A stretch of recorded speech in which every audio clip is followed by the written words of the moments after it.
I'm Jeff Reisig, the district attorney from YOLO County, California. So what in the world is going on with your profession? It seems like there are prosecutors and DAs who just don't want to put anyone in jail. Well, there's certainly a movement across the country involving progressive prosecutors in particular, who, in my opinion, are just seeking to not enforce the law and to not hold people accountable. And it's veiled in really an ideology of they'll tell you empathy and a gentler kind of justice for disadvantaged people. But the reality is what's happening in these jurisdictions where these prosecutors are controlling the DA's office is those communities are being victimized more than anybody. So when we look at the campaigns for George Gascón and Alvin, Bragg, Larry Krasner, they're open about their intent. So should we be surprised that we're seeing what they're doing? Yeah, I don't think we should be surprised. I mean, they are pretty open about their intention to not enforce certain laws and to radically reduce sentences, prison sentences, jail sentences, and to not prosecute certain crimes at all. I think the reality is the vast majority of the public probably had no real understanding of what the practical effect of those policies would be, but we're certainly seeing it. All of those cities, and frankly, California in particular has been really devastated, my home state, by misguided reform policies and progressive prosecutors. Now, YOLO County has been doing some study. You were actually looking at the people who are released without any bail. What did you find? We looked at the zero bail issue in California, and specifically during the COVID crisis, we were under a court-ordered mandate to release felons and misdemeanors on zero bail. And we decided to take a deep dive into that data. And believe it or not, in my state, almost 40 million people, I was the only DA that looked at it. And what we found was stunning. The first study, we just looked at what percentage of the people released on zero bail were reoffending, and it was 72%. And when we looked at the violent crime reoffense rate, it was over 20%. The second part of the study, which we just completed, was to look at a comparable group that had posted bail for the same types of crimes, similar demographics, and what we found was even more stunning. We found that people who were released on zero bail committed 163% more crime than those who had posted bail for similar crimes. We found they committed 200% more violent crime than people who were released on posted bail. And the list goes on and on. I mean, the study was validated by an independent researcher as being statistically significant. And I find the numbers very troubling. And it's something that we felt it was important to do this study to help inform the conversation in California about bail reform, because it's not going away. And every single year in California, there's a new attempt to reinstitute some type of zero bail reform. And you followed up on your original study because there was some criticism that said, yeah, you didn't have a control group. So you went in, you actually looked at the control group, and it was even worse. Yeah, that's right. I mean, that was the original criticism was, well... Okay. And that's valid. That's a valid point, I guess. Yeah. And again, the irony here is that we were the only ones to have done this study in the first Why? place. Why is it that no one else in your position did a study? You talked to these folks. Yeah, I mean, a lot of it is, and this is a commentary about the entire country, the data system for prosecutors across our country really is, it's kind of broken.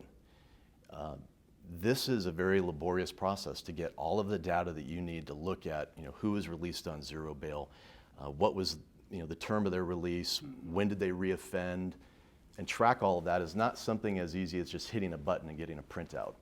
And so the reality is it takes commitment, it takes a prosecutor or somebody in a position of leadership to say, this is data that we must collect and we want to report out on it and be transparent about it. And what I think is most important is whatever the data says, that's it. The good, the bad, and the ugly. If the data showed that zero bail worked, I would have put that out as well. But it doesn't, and the data is unequivocal in that regard. And it's important that people, not only in California and in my county, but anywhere that's considering zero bail, they need to know about this. It's obviously not shocking that when you tell a criminal there are no consequences, they're going to continue to commit criminal acts. But what did you learn about the folks who were subject to bail? Why did they not really recommit, or at least the recidivism rate was rather low? I can only speculate, right? I mean, we can't get into the minds of the people who were posting bail, but some of the obvious things that you could talk about is they have a stake in the game. You know, if a judge has gone through this process of evaluating their risk and their crime and then set a bail amount and they've posted the bail amount, they have real money in the game. They have a stake in the outcome, meaning they don't want to lose that money or necessarily get rearrested and have to post another bond. And so I don't think it's shocking to understand that they are less likely to reoffend. And I would have said that before the study, but then once we did the study, it's crystal clear. Confirmed it. Yeah, that confirms that. And that's just common sense to me. It is, and especially, I mean, consider the fact that you usually, not always, but usually have family around who are helping with the bail, and that connection helps keep them on track. Yeah, I think the family support, you know, when people come forward to help post the bond, that certainly, in my experience, is something that helps create stability for that individual who is released. And also the bail agents themselves are a critical role in bringing accountability to the criminal justice system. They're out there watching these individuals. They have a stake in the game. And look, the reality in my jurisdiction and most of California is we're drastically understaffed with police officers. In my county alone, we have tens of thousands of warrants that had been issued under different circumstances that have never been served. You know, bail agents, when they're involved in a case, that's not going to happen. So we're seeing this trend across the country. Do you get the sense that people are connecting the dots, saying these criminal justice reforms are directly responsible for what we're seeing on the ground with the crime surge? Well, I certainly think that, and you know, I've been a prosecutor a long time in California, 17 years, and I've seen it. I've seen what it's done to our home state. I'm not happy about it. You know, and that's not to say I don't support smart reform. I do. There's a lot of smart reforms that I think we can do to make the system more fair, but you know, decriminalizing, releasing felons early, zero bail, these are all failed policies, and all you have to do is look at the crime stats. And that's all I'm saying, is look at the data. Yeah. So what are some reforms that you support? Well, I mean, in my county, a number of things. First, I'll just talk about data transparency. I think it's important for all the reasons that we're discussing, that in prosecutors and law enforcement, all of the data should be public. How many arrests? What type of arrest? How long before they reoffend? How long do they go to prison? You'd think that would be all easily available, but it's not. So I was the first prosecutor in the country to take all of my data and to put it up online. First in the country with a third party group reform group out of New York called Measures for Justice. That's one thing we did. Well, thank you for that, by the way, because as a journalist, it is incredibly difficult to actually not only get the data, but then sift through it. That's right, and the media has access to it, the public has access to it. And we didn't just throw it up and say we're done. It's up, and now we're having conversations in the community. We have town halls. You know, we're going through the data. We're talking about the issues. I'm using the data to drive conversations on important legislation in California and do my best to push back against some of the crazy ideas. Well, so YOLO County is obviously not LA County. It's not King County. It's not Multnomah County. Is there criticism there that, you know what, we're dealing with such a small number of individuals that we can't learn anything from it? Yeah, I mean, that's something that I've heard before, but here's the reality. I mean, my county, it's a medium-sized county in California, but California is a huge state. If you actually look the size of my jurisdiction compared to the national scale, we're in the top 15% of all offices in the nation. Top 15%. We're relevant. And not only that, but when you look at the demographics of my county, it's very diverse. And it's very much a snapshot of the entire state of California on a smaller scale. So, for those reasons alone, I think what happens in my county is a perfect example of California as a whole. And I think it does inform the entire nation for the fact that we are a significant sized office and jurisdiction. Well, and you have a diverse county, so let's talk about some of the criticisms coming from folks on the far left, which is Black and Latinos are disproportionately subject to high bail, to arrest, to charges. How have you avoided that as an attack against you and your office?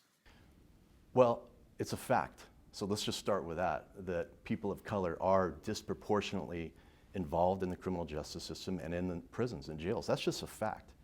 And I don't run from that. I mean, I think it's something that we have to all consider and look at and find what are the root causes, what's really happening. If it's a problem in a DA's office, I fix it, and I can tell you about that. If it's a problem in a police agency, we address it. But there's other things that are driving the crime problem in these communities as well that nobody wants to talk about. Like what? Well, let's start with poverty and what's going on in some of these communities where kids are disadvantaged. You know, in my particular jurisdiction, it's almost 50% Latino. A lot of poverty.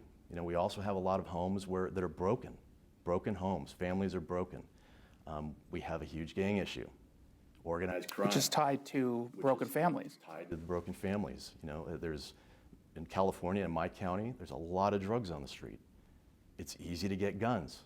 These are all risk factors that drive the crime rate and particularly affect communities of color, in my experience. So one of the things that I've done as a DA was I partnered with the Stanford Computational Policy Lab, Stanford University, and I said, I want to be a race-blind DA, meaning when I make a decision on whether I'm going to charge somebody with a crime when the police reports come, I don't want to know what the race is of the individual or the victim or the witnesses or anybody. Lady Justice is blind, right? We all have seen it, Lady Justice is blind. So Stanford worked with me and we built a program, put it into my case management system. I was the first DA in the country to do this. When these cases, and we had 7,000 a year come from the police agencies, when we make charging decisions, we don't know the race of the suspect, the victim, the witness. Why did I do that? Because I'm addressing concerns about explicit bias and implicit bias. Mm-hmm. I don't want to know the race. The program has been so successful that it actually was sponsored by a lawmaker last year in California, and the governor signed it. So now every DA in California will have to do this. To me, that's a smart reform. Yeah.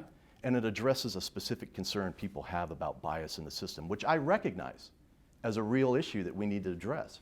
But we don't address those issues by opening the jail cells and giving people get out of jail free cards. That's not justice. Has that program changed the disproportionality? Well, what the program actually has done a couple things. First, it really has boosted the confidence of the people in my community since we've been doing it. And you know, I go out and I talk to people in the community, particularly people of color, and they say, thank you. You know, you did something that shows that you're serious about addressing this issue. It's not just a rhetoric, it's real. So, you know, public confidence in our government and our criminal justice system is critical. I don't know if there's anything more important than that.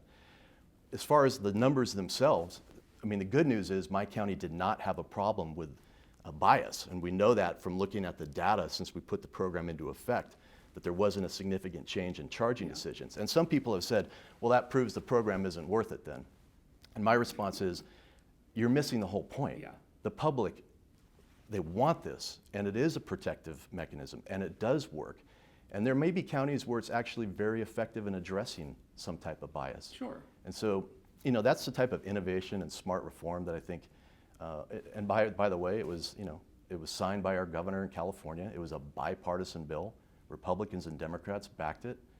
And I think it makes a real difference, not just for California, but I think across the nation, this is the kind of thing that people could get behind. Sure, and it establishes the fact that you were not, in fact, targeting people who happen to be Black or Latino. Well, that's right. And you know, any prosecutor in this country, if they're asked that question about, you know, do you or does your office target people, of course they're going to say no, never.